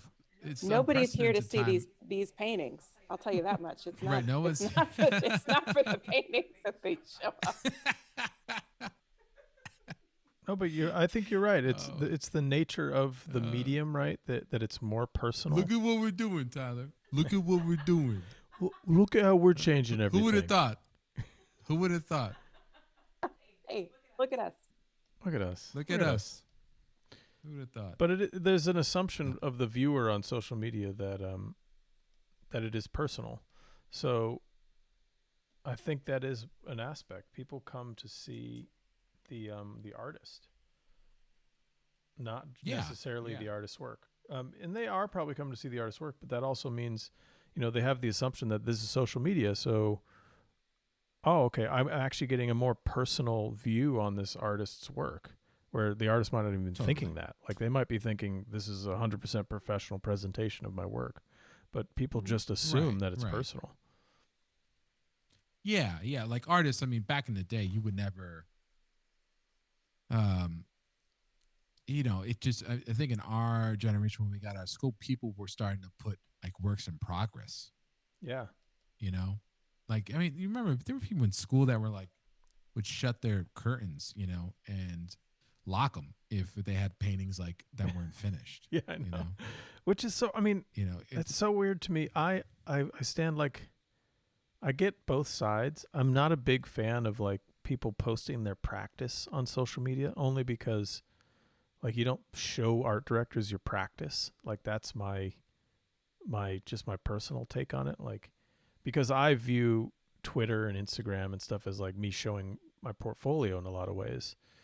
But some people view it as more personal, and I'm always like, don't show your practice. This is just my opinion. Like, it's not the rule. Yeah. But it's like, if you don't want to show clients your practice, you want to show them your finished work. But that's not necessarily the right answer. I'm Well, wrong. there is no like one answer though, right? Yeah, there's no one. Besides the fact that you're always wrong. Our new show name should be LiveBrush. Is it? You know. LiveBrush. LiveBrush. Ding dong, do you want a question?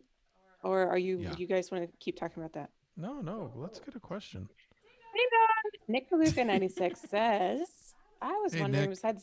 besides the obvious, like head drawing, finger drawing, and learn your anatomy, what are some things artists in training should do for practice? I always found. Just do. Go ahead, Ray. Yeah, go ahead. You can do you. Do you. You do. I mean, I think we're about to say the same thing. I'll go. Okay. No, I think we were about to say the same thing, which is we'll let you talk, Kate. Just do it. Nike. But I got this, and I haven't done it myself, but I experienced this from an artist friend of mine, and it's something I've wanted to just jump in and do. And this is an artist you guys might be familiar. His name's Carl Kopinski. He's Ray Bonilla. His name's Ray Bonilla. No, his name's Carl Kopinski. He has been an artist for.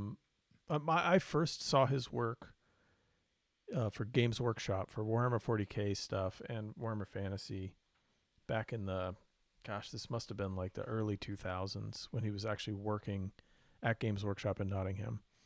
And I've always loved his stuff. And I finally got to meet him at a Magic event in, where was I? Somewhere in Italy, in northern, I think Milan.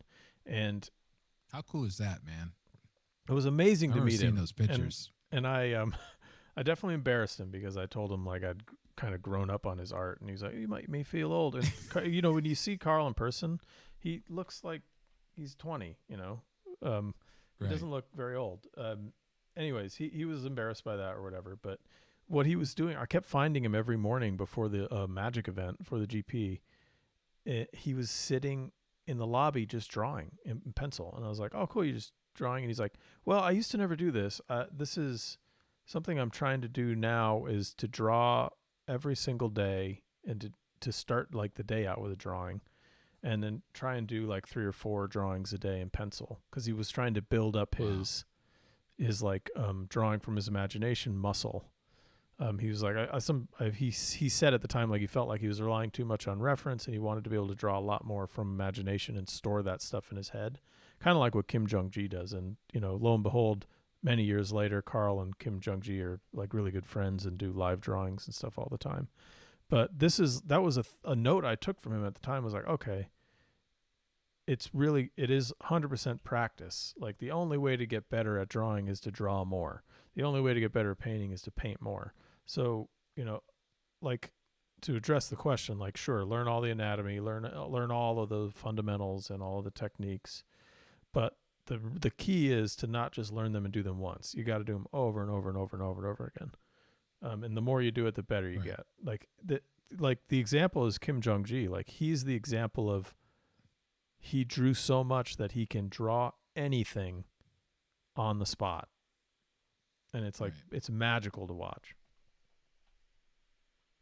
Yeah, I 100% agree. And also, you know, if you want to be an illustrator, what do I? Eat your vegetables. And eat your vegetables. Oh my God, health tip. You know, like you ever seen Jack Black, Jablinski? Yeah. Health tip. Oh my God, man! Talk about he's the Leonardo da Vinci of like our time, you know. So yeah, I think like, you know, on I think repetition, and also practicing the fact that like if you're going to be an illustrator, do illustrations, you know. Mm-hmm. Like you can have the best head painting, you could be the best head painter in the world, or figure painter, or know every bone in the anatomy and everything, but if you can't tell a story, a compelling story, design a picture with multiple figures, emoting something super specific, you know, and understanding how to control narrative within the image, then it's really just going to be for nothing, right? I mean, that's you know what I'm saying? Tyler? Yeah, Like, I'm totally with you on that. In fact, that's often that's often feedback I give to young illustrators when I see their portfolios is like, yeah, this works awesome, but the challenges you're going to face on the job are things you should practice. So like you just mentioned, like multiple figures, storytelling, like directing the eye through the image.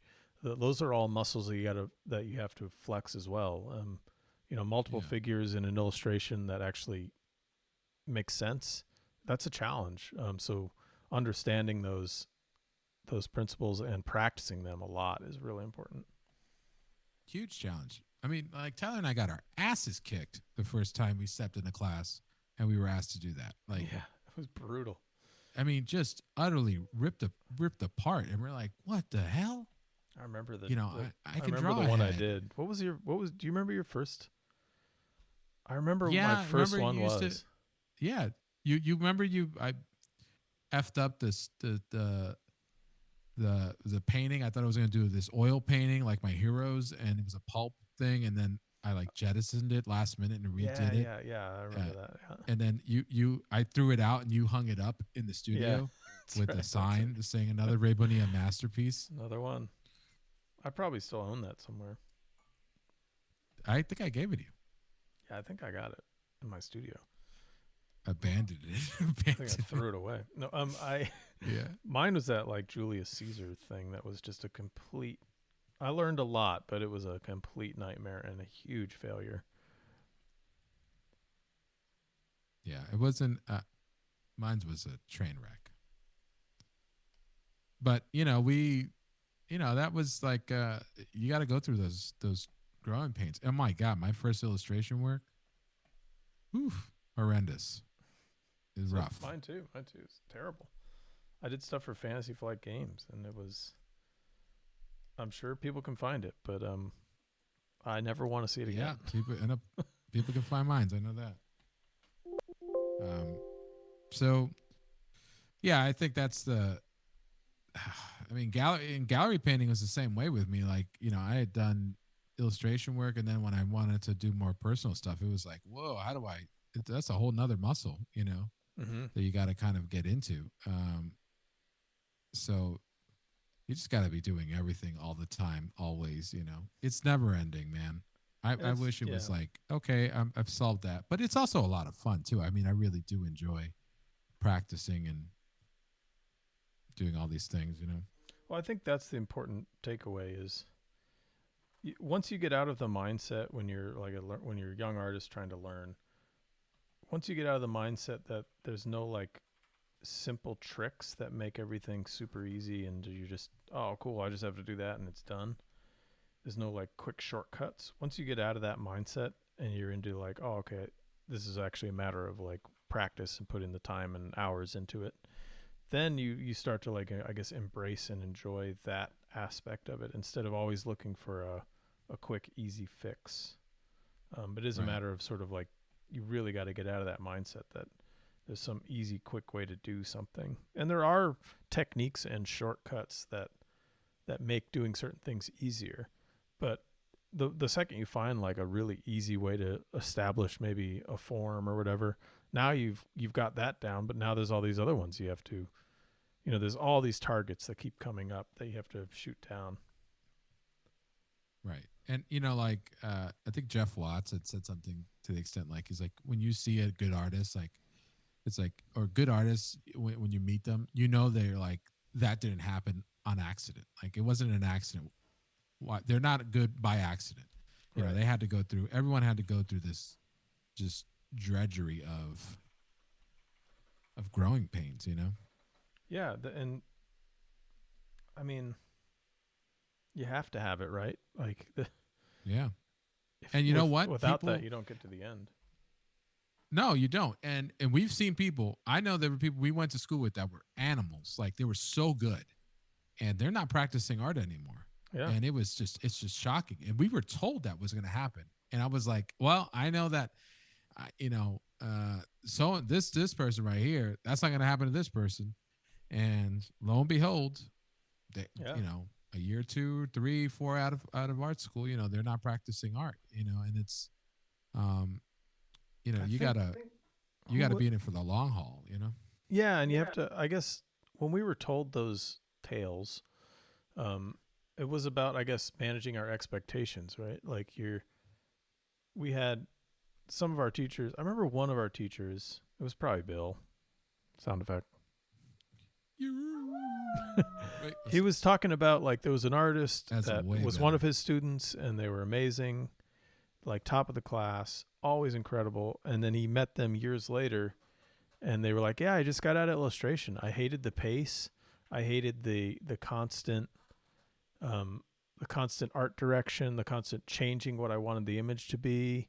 I just left the whole profession." I think they were still an artist, but they weren't. They were doing something vastly different than what they trained for. And I think, what Bill was trying to say was, like, just to manage, like, what you're about to get into. And if it's not something you want to deal with, either try it out and see, or maybe don't go down that path. Don't do it. Right. Both gallery art and illustration have their own, like, grueling aspects that you have to be prepared to, to know that you're going to get hit with. Hey, here's a question. Right. What advice, ding dong, this one comes from me. What advice do you guys have for people who they want to be an artist or pursue another creative venture, really of any kind, but they try it and they're bad at it, and then they don't want to be bad at it, so they don't do it anymore? Do you guys have this? Like, obviously, you struggled through at some point in your life being bad at this. I have this super terrible problem where if I try something, I'm like, oof, I'm bad at that. There's just, that's the end of it. And I really wish I wasn't like that. What do you do? Kate, I'll tell you this, you're going to be, and this goes, for everyone. It's such a great question. I'm glad to have you hosting back on the show. Instead of thanks, Tyler. Answer the question. I think they're saying your mic's way too loud now, Tyler. So you're going to just turn it way down. So I will tell you that I can't tell you how many times that happened to me, how long I struggled. I had people coming up to me saying, you're probably not going to make it, and, people coming into my studio in grad school saying, like, you think anybody's going to buy this? Oh my God. Yeah, we had some jerks. And and all the time, and I wasn't the kid that was, the classic art school story, artist story where they won all the awards and in grade school, and people loved them because they could draw anything. And that's the Tyler Jacobson story, I believe. Right. Just it was like, keep going. Guys, don't drop me this time when you host me over your shoulders, okay? Look, it's dangerous. I strained my back the other day, and it's just a, you have to. There's always going to be this sort of perseverance aspect of it, and learning means, when you're bad at something, it just means that you're about to you're growing, basically, and you've the thing that got you into it. And the initial thing, that instant satisfaction is really intoxicating, but it's got to be thrown out as soon as possible for more of an addiction to getting better and the results of getting better after investing time into something. Dude, that's an incredible bit of advice I've never heard before, is just throw out the intoxicating feeling of how good it feels to succeed. Like, that's so cool. Yeah, it's that mindset thing, right? Like, you really have to get into that. I have to be obsessed with sharpening this blade, not using the blade almost. It's more like I got to obsess over getting this thing perfect. And that's how you get better and better at it. I mean, I guess that I've never been like a musician. I've dabbled, I guess, with a guitar or whatever, but I've never practiced enough to be a good musician. And I would assume that musicians would probably say the same thing, right? Like, you have to get in the mindset of getting better at it, as opposed to trying to play, some amazing song right away. Right. I mean, name one thing that isn't hard if you want to do it at a high level. Yeah. I know. Name one Listen, thing, logically, you know? absolutely, I get that. It is just, I think when you are, I don't know, when you're good at a lot of things. I was always good at school, for instance, when I was a kid. I'm a great reader, great speller. I succeeded at stuff. I was a decent drawer when I was a kid, you know. I would not call myself an Yeah. artist. But once those things became difficult, once I got to the stage where I was like, oh my God, calculus is really hard. I'm not going to try at this. Like, I was so Right. used to being effortlessly good at stuff. And then once I hit like sophomore, junior year of high school, that's about when my technical prowess fell right off. And beyond that, Yeah. I never learned to strive, you know? Right. Right. Yeah, I know. I mean, it's yeah. Yeah. That's something that's rough because you get addicted to how easy it was, and then you hit that, like, you were able to get this good and sort of get by with only a certain amount, for a long time. But then all of a sudden, when you realize, like, oh no, uh, there's another level, and it's not as easily attainable. That's where the shift in perception, like I was saying, has to happen. But that took me a while to understand. And I had the benefit of struggling with everything, like everything. I did well in school, but I had to work my ass off, and so nothing, again, came easy for me. But even things that did came easy to me. Um, I quickly hit the ceiling on them. I mean, and so, like, yeah, you just have, and also, like, just for everyone saying, like, oh, painting, it looks so fun, but when I do it, it's not, great. I mean, all this stuff that we're telling you, it's like I sucked at painting for a long time. Yeah. Color, You did. people, You're really bad at it. I'm. Yeah, thanks, dude. No, I mean, right. I was agreeing, So, like, yeah, I sucked at it, but it sounded like I was like, yeah, dude, you were really shitty at it. yeah. So, can I tell you the first, on a side note, um, the first piece I ever saw you do was the angel painting, the digital angel painting that you did for another illustration class we were in. We were in Bill's class. Oh, together, yeah. Oh, my God. It's so bad. It's so bad. Angel perched Oh, up top. is that the one? Have you Do seen we it, Kate? have that in the basement? Is that one of No, the pieces in the basement? it doesn't exist No, it's anywhere. digital. It was What? like I my Is saw that even a first, physical. picture online? Oh my God. maybe on like an old hard drive or something. I was in what was his name? Awesome artist. Ruben? Anyways, Yeah, one Ruben, of the yeah. Ruben. And it was this sort of like general illustration class where we just picked our own Concept projects. technique illustration. That's it. Concept techniques and illustration. Yeah, I never took the class, but I always remembered the name. Yeah, it was so like Ruben showed us a whole bunch of different ways. He mostly worked in inks. So he showed us a bunch of that, and then he just encouraged us to just try a bunch of different things. So I did like an illustration with inks. I did one digital, and the one that was digital was like an angel like perched on top of a pillar. It was like a pillar, yeah. And I had no idea how to digitally paint. Never done a digital painting ever. And it was so horrible that I didn't do a digital piece until maybe like 2 years later in art school when I took a like digital painting class with Robert Revels. I took his digital painting class. But I was like, it was such a failure that I was like, I'm never, ever working digitally again. Digital doesn't work.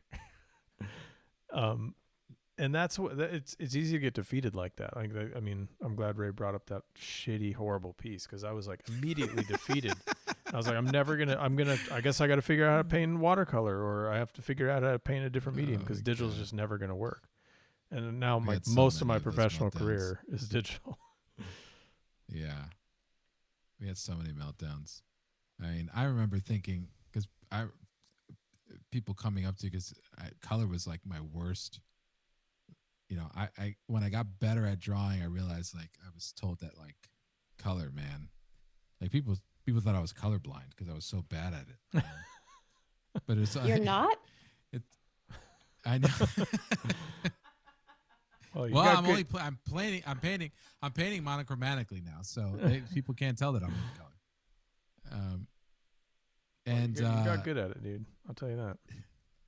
Well, it's a system. It's a learnable. I think. Here's the thing.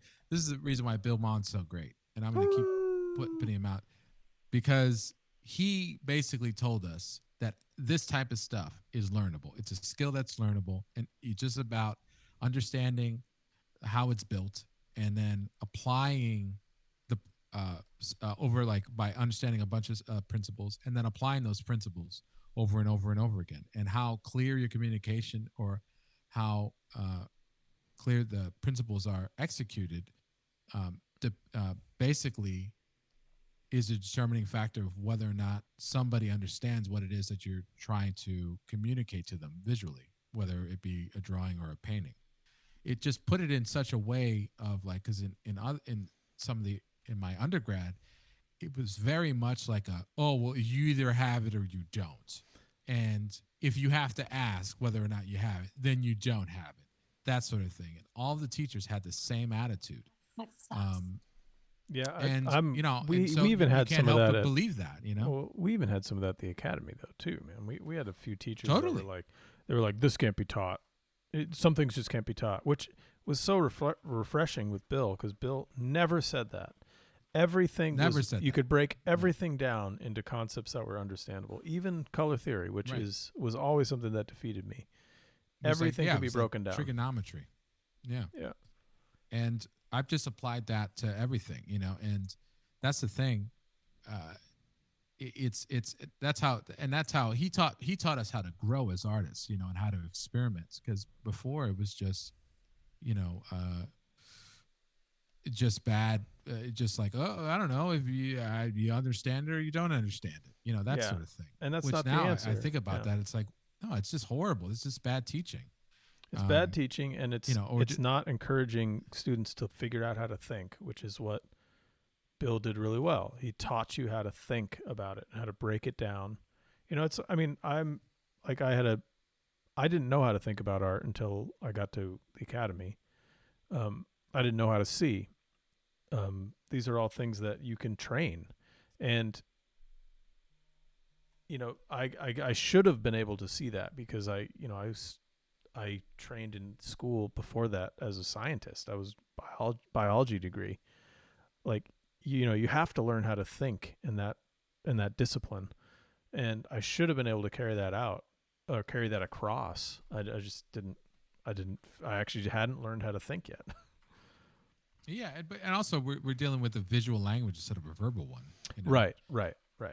It's different. Good luck with the translations on that, right? It's like, I don't know, and there were many concepts we understood intellectually that we realized that artistically speaking, on a practice-based level, we didn't. We didn't know shit, right? Yeah. And so we understood.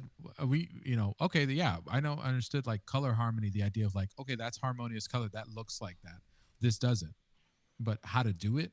No way. There was no way. I couldn't tell you the first step.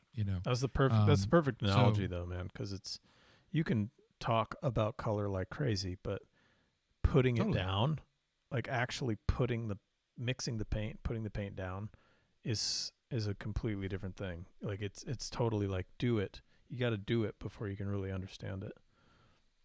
Right.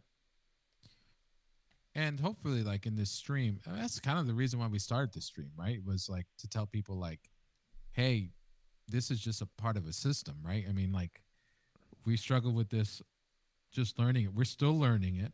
And, it's all about good practice, understanding principles, but also it's not like this inherent gene, Yeah. There's not, listen, I would love to have an artist gene where I would Me too. all of a sudden wake up and be able to just do this easily. You don't think I would take that over struggling? Like, dude, I've gotten into this, even with my family. I've gotten into this argument. It's like and Greg wrote a whole article on this on muddy colors, Greg Manches.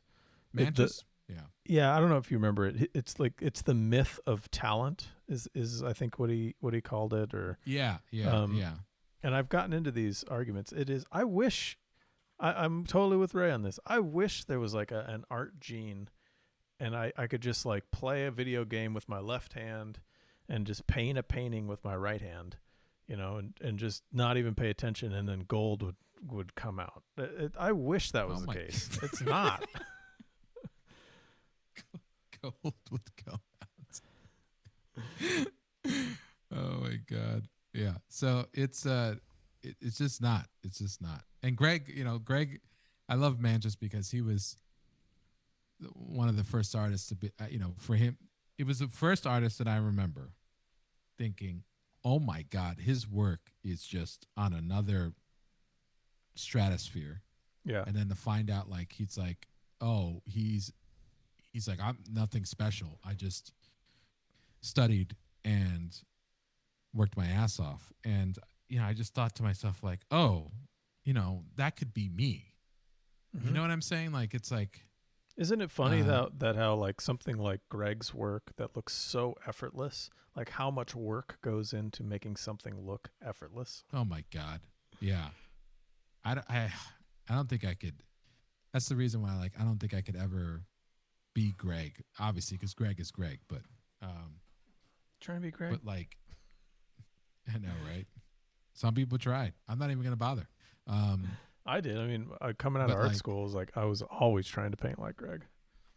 Oh yeah, me too. I mean, like, with the strokes, you probably see some strokes. Greg Manches brush strokes will probably show up in my piece. Yeah. But that goes off into another thing where, like, that's why you always want to look at different, not just one artist for all of your influences, and so on and so forth, Mm-hmm. But yeah, he's if you check out his Muddy Colors article on it, it's pretty old, but if you see Manches, if you're, when the world eventually returns back to normalcy, you're able to hang out, and you run into Greg Manches, you talk to him about talent, and he'll sit there and tell you about it, and how, like, it's a myth. It's become a joke in my family now where I'll do anything art related or say anything art related, and they'll be like, "Oh yeah, no talent at all." Oh Jesus. Yeah. Well, you were doing art from a long period of time too, right? I mean, like, I did art, but I stopped in high school. Really was focusing on, like, computers and whatnot. And yeah, I mean, I just I just had, like, and now my family members are like that, but I remember my family being like, it's not that good, It's definitely been it's always been something I've done and been like obsessed with, for sure, but right. But that's why I that's why I kind of side with Greg on this argument, is that it is really about, like, your interest. It's not, if I was interested in playing basketball, really interested in it, and I put in the time and effort, there's a possibility I could be good at it. Right. I'm not. Well, I have no interest. You were more of a soccer kid. You could play at a high level. Oh, sure. Soccer. Sure. Let's say that. Hey, I want to get to Aaron's last question because I think it's a really good one before we wrap. Ding dong. Okay. Aaron Rufino asks, how do you think practicing art has helped you develop as a person? I can tell you how I think it's helped Tyler develop. I'd like to hear this. Okay. So yeah, I'd like to do this. Tyler this is going to be a real answer, not a joke answer. I've only known Tyler for 2.5 years or so, but one of the things that continues to shock and surprise me is the humility of a person with this much talent. And I think if I had to guess, I mean, he was raised right. That's part of it. Excellent childhood, excellent parents, excellent family. But I think that perhaps the process of becoming a great artist, you go through so much, you have to barrel through it. You have to be that icebreaker ship going through all this criticism and people doubting you. And they're both of you had to go through many, many years of telling people like, oh, what do you want to do when you grow up? It's like, I'm going to be a professional artist. And people being like, okay, good luck with that. Right. Like that. I think the emotional tearing down and then having to rebuild yourself as a confident human being either develops you into a real monster or into like a really well-rounded human being who just like doesn't really have much of an ego. And in Tyler's case, now in Ray's case, it is the other option. Yeah, you can get just a There's giant, always a dark big, fat side. ego head. There's always. Wrong You still there? conclusion. Oh yeah. It might. Yeah. I mean, it's hard to have an ego for very long. I mean, I know there are some artists out there that kind of have big egos, but I don't know, man. It's hard to have an ego for too long. Oh my God! In doing art, because especially if you went to art school where like you had to put your work up in front of a whole bunch of other people, man, your ego gets beat to shit and like thrown out and dumped on and smashed, and then you're just like, okay, I gotta keep going. I can't quit. What am I gonna do? Quit? Right. Some people do, I guess. And you know what? Like, yeah, that's people. And so, and we were lucky that we were also trained in a good community. Like, like we had friends that were, really interested in getting better. Like as a group of people that we were around, everyone was interested in getting better. Sure, there were a lot of people with egos, but you had a lot of people who were genuinely trying to get better and genuinely, that's all they wanted to do. And they all felt that they were, they had work. They needed, they needed to work they had to get somewhere. They had to improve, Yeah. And most of them were excited and not jaded about it. Like they're excited about it. Right. Right. And I think the talent thing, I think the idea of like the mysticism of all of this stuff, I blame artists just as much. I think they're responsible. They're largely responsible for this thing because why the hell would you want to tell somebody that you struggled with something? Why wouldn't it be better? Like, wouldn't it like it make you feel special to be like, well, I mean, it took a couple of days, it wasn't too bad, but like to make it sound easy, right? It's way, no, who's going to remember like, oh, someone had to struggle really hard about this. Ray had to struggle with these colors and, he got it after the 35th time, no, you would rather hear like this guy. He just woke up. Kate woke up and just, was playing video games with one hand and throwing in like complex analogous split complementary color schemes with another one. Like everybody loves that story. Yeah, and there's something interesting about that, like trying to unpack that and understand why. And I assume it is. I'm just guessing. I don't know 100%, but I assume there's something about it where artists over history, they have not wanted to admit that someone else can train to do this thing. Well, because it's a PR thing, right? I mean, it's like, I mean, when back in the day, the old masters had all of their studios, right? They were super cagey about what they showed people and what they didn't. Right. Because they didn't want you going somewhere else. Yeah. They didn't want you going somewhere else for their projects. It's like, nobody knows how to do this but us. Right. And that's persisted. That's persisted in the community. Totally. As there's a prestige to the magic trick, essentially. Yeah, absolutely. Absolutely. But, and so that's why we started the streams, to tell you that we can't tell you anything because it's a secret. Yeah. Thanks for tuning in.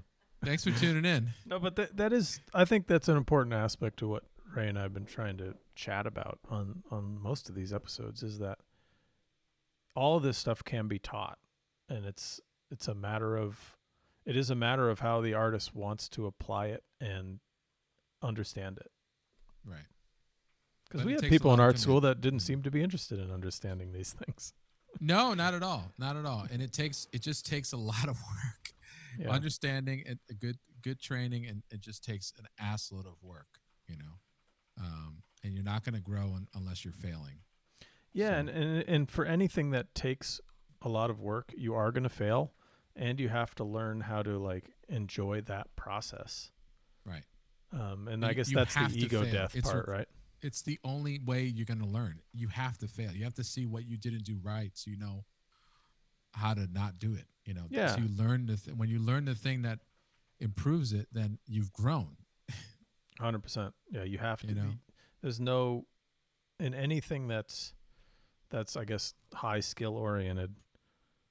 You have to fail at it to figure out how it's done. There's no way around it. But it's not that big of a deal either, you know. Well, no, it's not. So- It's not like the failure part's not the bad part. It's that's the learning process. Right. So, I think the hard right, part so- is like finding your own voice. oh my You know, God. it's so easy to be a clone of another artist. It's so hard to make your own mark as an artist. Yeah, we would. That's, you know what? We should talk about that next stream. Yeah, I've got ideas on this, and that would be a great thing to chat about. Yeah. What is it? How to make your mark as an artist? Yeah, like how to generate or establish your own voice as an artist. And that can be like your own look, your own style, your own mark making, like all of that stuff plays into it. It's something we should definitely chat about. Yeah. Okay, I have made a note. And gentlemen, you're down to about 3 minutes left. Oh, sweet. Do you want to talk about what you're going to do? What's the plan for next week's episode? Yeah, Ray, are you going to be around? Yeah. So next week's episode, we will basically be working more on this. For me, I am going to be definitely going to oils here. Okay. I know I teased it last time and I just flat out lied. And I know the title of this episode is probably going to be episode 8, Ray's a Liar. But this time I'm going to. It should probably be the name of it. That's a good name. Welcome to LiveBrush. I can change the banner. It'll be really It is bold letters. LiveBrush. Yeah. Aaron LiveBrush. coined LiveBrush. LiveBrush. I think you guys, it looks like you both might want to go to oils next week. What do you think, Tyler? Yeah, I'm thinking the same. I think I've reached a point. I was going to mess with the poses on these guys, but I don't think so. I added some checkering into there to give them a real classic medieval look. I think I'm All right, just going to go for it. Go for if it. you're going to oils, then I'm going to oils. I'm going. I'm not going to work Alright. very big. I'm just going to work. I'm going to work small. That doesn't matter. It doesn't Okay, matter. fine. I'm working 6 by 12. So I'm working 66 inches by, I don't know, 6 meters. millimeters. Millimeters. It's going to be big. Okay. No, Yeah, I'll probably do something kind of small because I want to be able to not spend 500,000 hours. Yeah. Yeah, we'll save that for off camera, you know. Yeah. Goodness me. Cool. Well, great. Well, thank you so much, everyone. Are we Such wrapping good up? questions. This was a Yeah. this is a really good conversation that I think I really needed. So thanks, guys. Oh, good. Oh, our pleasure. I'm glad Tyler didn't ruin it. So. Yeah, for once. Yeah. And yeah, so thank you to chat. Thank you to Kate. And I think I'm done thanking everyone. That's probably right? it, So, really. Well, you I got want anyone to thank Windsor and Newton, Yes. OBS Studio, OBS Ninja and OBS. Adobe Photoshop for all their hard work. We are open for sponsors. Zoom Oh, and Zoom. Zoom. And Zoom Zoom. technology. And I Yeah. can't think of Zoom. anybody else, really. Yeah. Well, thank you, everyone. And yeah, best of luck with your own paintings and own work. And we'll see you next week. Yes, thanks for tuning in, everyone. See y'all. All right, Bye-bye. ending Bye. screen. Ending do screen. ending screen, I'm Tyler? doing ending screen this time, everybody. Yeah, Have a good night. you got this.